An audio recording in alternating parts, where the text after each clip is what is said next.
नमस्कार, जय हिंद, वंदे मातरम। स्वागत करता हूं सभी साथियों का आज की क्लास में। साथियों, आज की क्लास में राजस्थान के इतिहास अर्थात मेवाड़ के इतिहास से संबंधित प्रश्न हैं।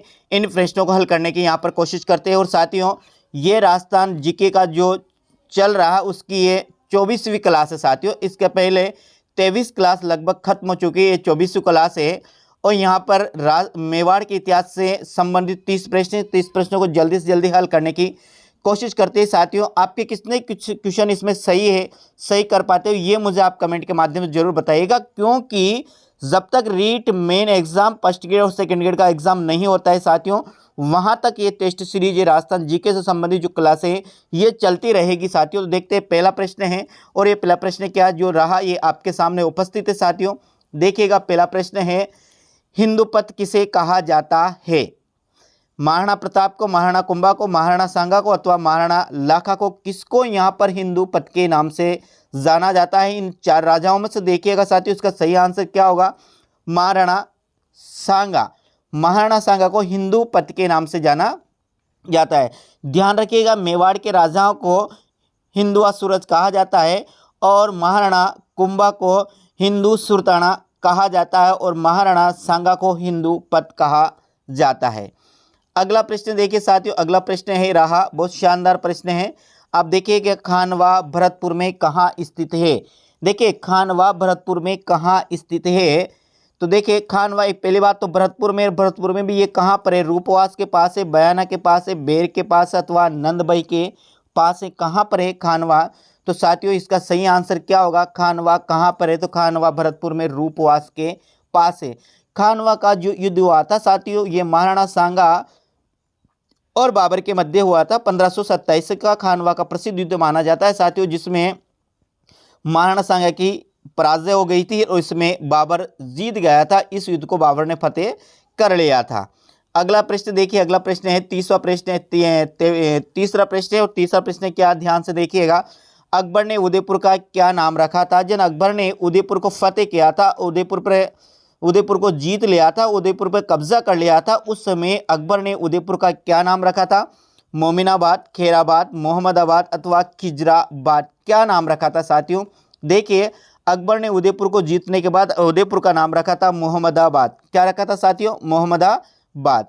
अगला देखिए, अगला प्रश्न आता है, चौथा प्रश्न है। चौथा प्रश्न बिल्कुल ध्यान से समझिएगा, बहुत शानदार प्रश्न है। खानवा के युद्ध में राणा सांगा की हार का क्या कारण था? जब 1527 में खानवा का युद्ध हुआ बाबर और राणा सांगा के मध्य साथियों, इसमें राणा सांगा पराजित हो गए थे और बाबर इसमें जीत गया था। तो राणा सांगा की पराजय का क्या कारण था? देखिए, पहला है, राणा सांगा का प्रथम विजय के बाद तुरंत ही युद्ध नहीं करके बाबर को तैयारी का मौका देना। ये खानवा का जस्ट पहले साथियों बयाना का युद्ध हुआ था। बयाना भी भरतपुर में और खानवा भी भरतपुर में। दूसरा, पुरानी युद्ध तकनीकी है, यानी कि सांगा के बाद पुरानी युद्ध तकनीकी थी। बाबर की तुगलनुमा पद्धति, युद्ध पद्धति। और अगला उपयुक्त सभी। तो साथियों, यहाँ का इसका सही आंसर क्या होगा? सही आंसर होगा उपयुक्त सभी। इसका सही आंसर होगा कि ये सभी कारण रहे थे महाराणा सांगा की पराजय के कारण। पहला कारण, पहले युद्ध के बाद महाराणा सांगा ने किसको? बाबर को तैयारी करने का मौका दिया। दूसरा, पुरानी युद्ध पद्धति थी, सांगा के पास केवल तीर भाले ये थे, जबकि बाबर के पास साथियों तोपें आदि थी। तो इसका सही आंसर होगा उपयुक्त सभी। अगला प्रश्न देखिए, कीका के नाम से कौन से शासक प्रसिद्ध थे? कीका के नाम से कौन से शासक प्रसिद्ध थे, यानी किस शासक को कीका के नाम से भी जाना जाता है साथियों? महाराणा कुंभा, महाराणा सांगा, महाराणा प्रताप अथवा राव चंद्र सेन, इसमें से किस शासक को कीका के नाम से भी जाना जाता था? तो साथियों, इसका सही आंसर है महाराणा प्रताप। महाराणा प्रताप को कीका के नाम से भी जाना जाता था। पहाड़ी इलाकों में जो आदिवासी लोग थे, यानी कि जो भील, जो वीर जाति मानी जाती है साथियों, भील, इन भीलों ने महाराणा प्रताप का बहुत साथ दिया था। तो ये महाराणा प्रताप के लिए अधिकतर ये भील जाति के जो लोग थे, ये इनको कीका के नाम से पुकारते थे। कीका का अर्थ होता है साथियों बच्चा होता है कीका का अर्थ। अगला देखिएगा, छठा प्रश्न है, शानदार प्रश्न देखिए, प्रसिद्ध संगीत शास्त्र के ज्ञाता एवं एकलिंग महात्म्य के रचयिता कान्हा व्यास किस शासक के दरबारी कवि थे? क्या? प्रसिद्ध संगीत शास्त्र के ज्ञाता एवं एकलिंग महात्म्य के रचयिता ये कान्हा व्यास। यानी पहली बात तो एक लिंग महात्म्य के रचयिता कौन है साथियों, तो कान्हा व्यास है। लेकिन ये कान्हा व्यास है वो किस राजा के दरबार में थे साथियों, देखिएगा चार ऑप्शन है, चार ऑप्शन देखिए, सवाई जयसिंह, सवाई जयसिंह, महाराणा कुंभा, महाराणा अमर सिंह और मिर्जा राजा जयसिंह। तो ये किसके के दरबार में था, कान्हा व्यास साथियों। तो कान्हा व्यास था किसके, महाराणा कुंभा के दरबार में कान्हा व्यास था साथियों। अगला प्रश्न देखिए, अगला प्रश्न आता है सातवां प्रश्न। सातवां प्रश्न क्या है, बहुत शानदार प्रश्न। महाराणा प्रताप ने अंत में अपनी राजधानी किसे बनाया, गोगुंदा को, कोमलगढ़ को, चावंड को अथवा चित्तौड़ को। किसको महाराणा प्रताप ने अपनी अंतिम राजधानी बनाया था साथियों। देखिए महाराणा प्रताप की जो अंतिम राजधानी थी साथियों वो क्या थी, देखिए वो चावंड थी। और ये चावंड साथियों महाराणा प्रताप की राजधानी लगभग 28 वर्षों तक रही। कहाँ तक रही साथियों, 28 वर्षों तक ये रही साथियों। अगला प्रश्न देखिए, अगला प्रश्न आता है आठवां प्रश्न। आठवां प्रश्न शानदार देखिए, महाराणा प्रताप ने किसे हटाकर भामाशाह को प्रधान बनाया था। यानी कि महाराणा प्रताप ने किसको हटाकर उसके स्थान पर भामाशाह को प्रधान सेनापति यानी प्रधान बनाया था अपने दरबार में।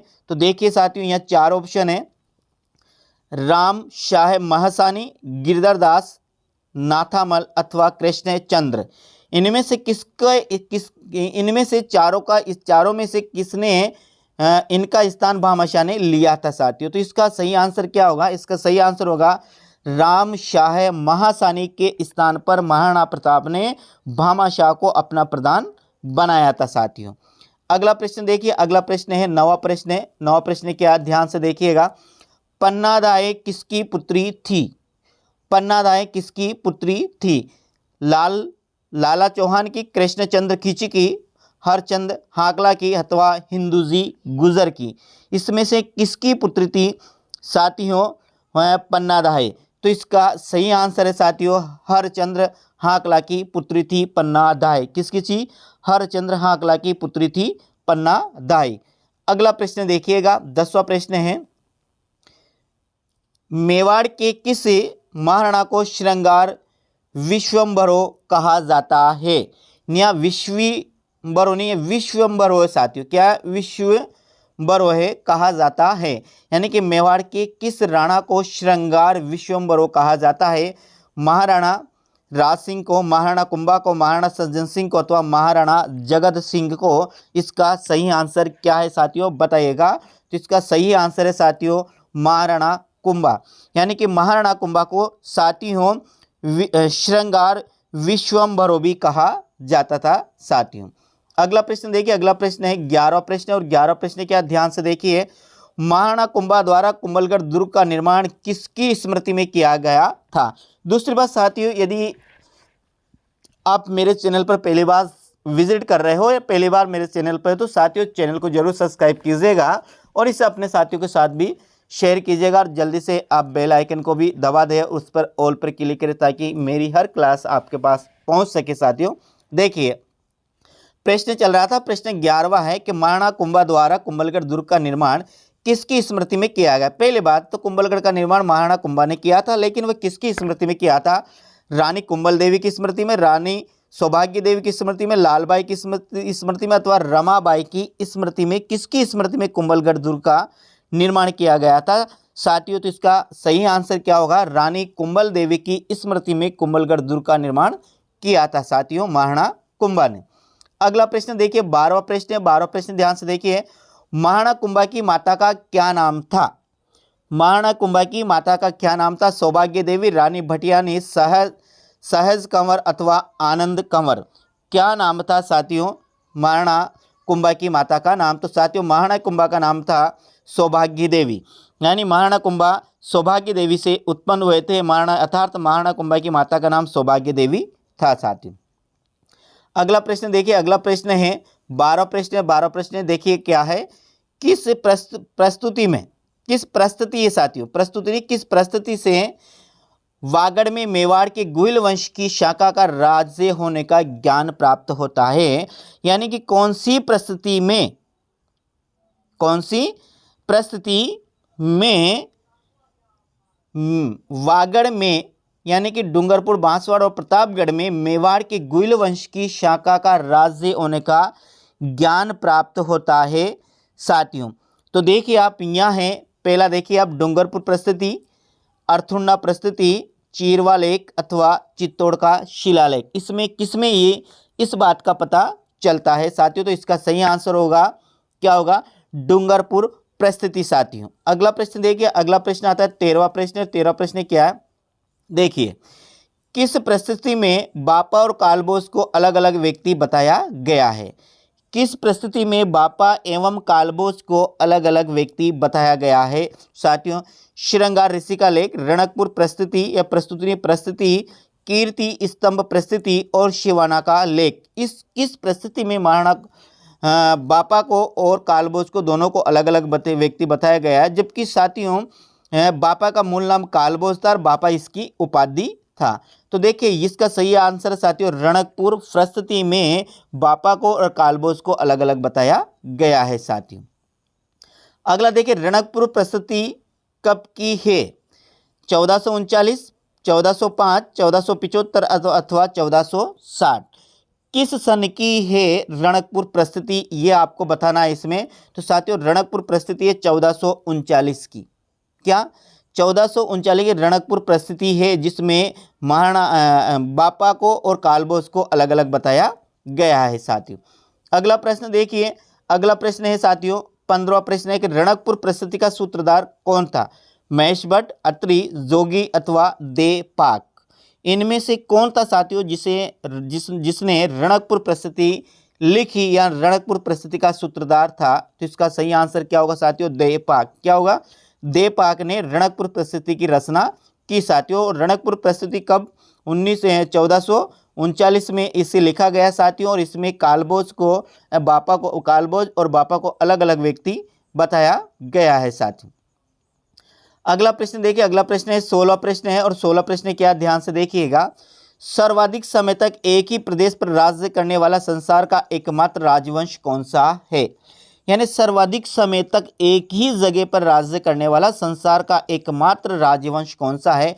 उदयपुर का गुइल वंश, मारवाड़ का राठौड़ वंश, अजमेर का चौहान वंश अथवा दिल्ली का मुगल वंश। तो इसका सही आंसर क्या होगा साथियों, इसका सही आंसर होगा उदयपुर का गुहिल वंश एक ही समय पर सर्वाधिक समय तक राज्य करने वाला राजवंश है साथियों। अगला देखिए, अगला प्रश्न आता है साथियों 17वां प्रश्न। 17वां प्रश्न क्या है, ध्यान से देखिए। किस लेख में गुइल वंश के बापा से लेकर कुंभा तक की विस्तृत वंशावली एवं उसकी उपलब्धियों का वर्णन है। कहां से साथियों, गुइल वंश के बापा से लेकर कुंभा तक की समस्त उपलब्धियों का कौन से लेख में वर्णन है साथियों। तो देखिए चार ऑप्शन है, चारों ऑप्शन को ध्यान से देखिएगा आप। पहला है ऋषि श्रृंगी का लेख, कीर्ति स्तंभ लेख, चीरवा का लेख अथवा चित्तौड़ का लेख। इसमें से किस लेख में बापा रावल से लेकर कुंभा तक की विस्तृत वंशावली एवं उसकी उपलब्धियों का वर्णन है साथियों। तो इसका सही आंसर होगा कीर्ति स्तंभ लेख या कीर्ति स्तंभ परिस्थिति। अगला क्वेश्चन देखिए साथियों, अगला क्वेश्चन 18वां क्वेश्चन है, ध्यान से देखिए 18वां क्वेश्चन क्या है। किस परिस्थिति में बापा रावल को विप्रवंशीय बताया गया है। किस परिस्थिति में बापा रावल को विप्रवंशीय बताया गया है। कीर्ति स्तंभ परिस्थिति में, कुंभलगढ़ परिस्थिति में, एक लिंग प्रस्तुतिनीय परिस्थिति है साथियों, और जगन्नाथ राय की परिस्थिति में। यानी कौन सी परिस्थिति में बापा रावल को विप्रवंशीय बताया गया है साथियों। तो इसका सही आंसर है कुंभलगढ़ परिस्थिति में बापा रावल को विप्रवंशीय बताया गया है। अगला प्रश्न देखिए, अगला प्रश्न 19वां प्रश्न है साथियों, और 19वां प्रश्न ध्यान से देखिए। महाराणा प्रताप ने मेवाड़ भूमि को मुगलों से मुक्त कराने का अभियान कहां से आरंभ किया था। यानी कि जब महाराणा प्रताप हल्दी घाटी का युद्ध 1576 का निर्णायक युद्ध मान सकते हैं साथियों। इसमें महाराणा प्रताप की ना तो हार हुई थी, ना ये अकबर इसमें जीत पाया था। तो इसके बाद महाराणा प्रताप ने अपने राज्य को पुनः प्राप्त करने के लिए कहां से अभियान शुरू किया था साथियों। गोगुंदा से, हल्दी घाटी से, कुंभलगढ़ से अथवा दिवेर से, कहां से ये आरंभ किया गया था साथियों। तो बताइए कहां से शुरू किया गया था, मुझे बता। ये इसका सही आंसर साथियों दिवेर से। दिवेर से महाराणा प्रताप ने पुनः अपनी भूमि को मुगलों से मुक्त कराने का अभियान शुरू किया गया था। आगे देखिए, दिवेर के किले का मुख्तियार सम्राट अकबर का काका सुल्तान था साथियों। क्या? जब महाराणा प्रताप ने दिवेर पर युद्ध किया, दिवेर पर आक्रमण किया, उस समय वहां पर जो अकबर का काका था सुल्तान खां, उसे परास्त किया था। और प्रताप ने अक्टूबर 1582 में दिवेर पर आक्रमण किया साथियों। दिवेर पर आक्रमण, जिसे दिवेर का युद्ध भी कहा जाता है। तो वहां स्थित मुगल सेना को हरा दिया तथा दिवेर पर अपना आधिपत्य स्थापित कर मेवाड़ को मुगलों से मुक्त कराने का अभियान का सूत्रपात किया। कहां से साथियों? दिवेर से। ध्यान रखना, जब दिवेर पर महाराणा प्रताप ने आक्रमण किया, उस समय वहां का जो सूबेदार था, वहां का जो प्रधान था साथियों, वो कौन था? सुल्तान खां था। ध्यान रखिए, कौन था? सुल्तान खां था, जो अकबर का काका था साथियों। अगला देखिए, अगला आता है 20वां प्रश्न। 20वां प्रश्न क्या है? देखिए, मेवाड़ का कौन सा शासक अकबर के समकालीन था? मेवाड़ का कौन सा शासक अकबर के समकालीन था? महाराणा प्रताप, महाराणा उदय सिंह, महाराणा अमर सिंह अथवा उपयुक्त सभी? तो इसमें कौन सा आएगा साथियों? इसका सही आंसर है उपयुक्त सभी, क्योंकि महाराणा प्रताप भी अकबर के समकालीन थे, महाराणा उदय सिंह भी अकबर के समकालीन थे, और महाराणा अमर सिंह भी अकबर के समकालीन थे। तो ये सभी साथियों अकबर के समकालीन थे। इसका सही आंसर है साथियों डी साथियों। क्या है इसका सही आंसर साथियों? इसका सही आंसर होगा डी साथियों। अगला प्रश्न देखिए, अगला प्रश्न 21वां प्रश्न है, ध्यान से देखिए। नेपाल में गुहिल वंश की स्थापना की। नेपाल में गुहिल वंश की स्थापना किसने की? कुंभकर्ण ने, रत्न सिंह ने, जैत्र सिंह ने अथवा शेम सिंह ने। किसने नेपाल में जाकर गुहिल वंश की स्थापना की साथियों? तो इसका सही आंसर होगा कुंभकर्ण। यानी रत्न सिंह, रावल रत्न सिंह और कुंभकर्ण दोनों ही भाई थे साथियों। तो ये कुंभकर्ण तो नेपाल चला जाता है और वहां जाने के बाद ये नेपाल में गुहिल वंश की स्थापना करता है। और ये रत्न सिंह यानी कि रावल रत्न सिंह है जो चित्तौड़ के राजा बनते हैं, और उनके समय चित्तौड़ का जो प्रथम शाखा हुआ था 1303 का साथियों, ये 1303 के प्रति शाखे के समय यहाँ का राजा था रत्न सिंह। इनकी प्रसिद्ध रानी थी पद्मावती, और इसमें इस शाखे में जो प्रसिद्ध योद्धा थे गोरा और बादल, वे इस युद्ध में काम आए थे साथियों। अगला देखिए, चित्तौड़ के प्रथम शाखे में किसने महत्वपूर्ण भूमिका निभाई थी? जेता और कुपा में गोरा और बादल ने, जयमल फत्ता ने अथवा कल्ला राठौड़ ने। यहाँ साथियों कल्ला राठौड़ ने। किसने यहाँ पर महत्वपूर्ण भूमिका निभाई थी साथियों?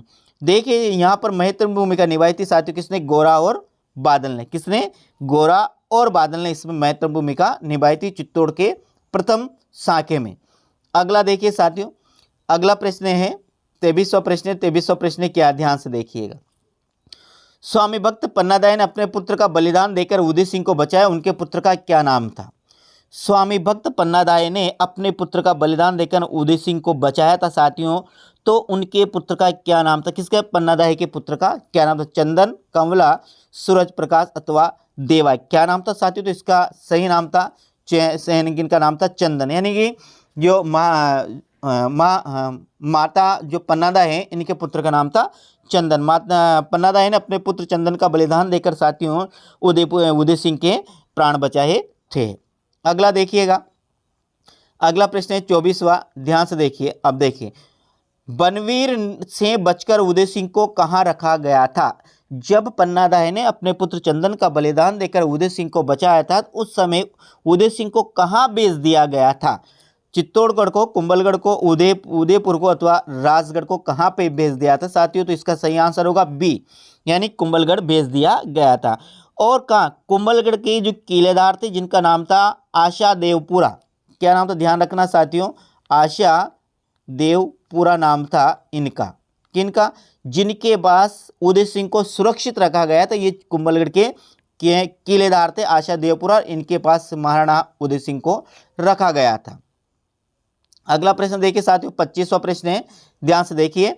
अलाउद्दीन खिलजी का चित्तौड़ पर आक्रमण का प्रमुख कारण क्या था? पहला, अलाउद्दीन का अत्यंत महत्वाकांक्षी और साम्राज्यवादी होना।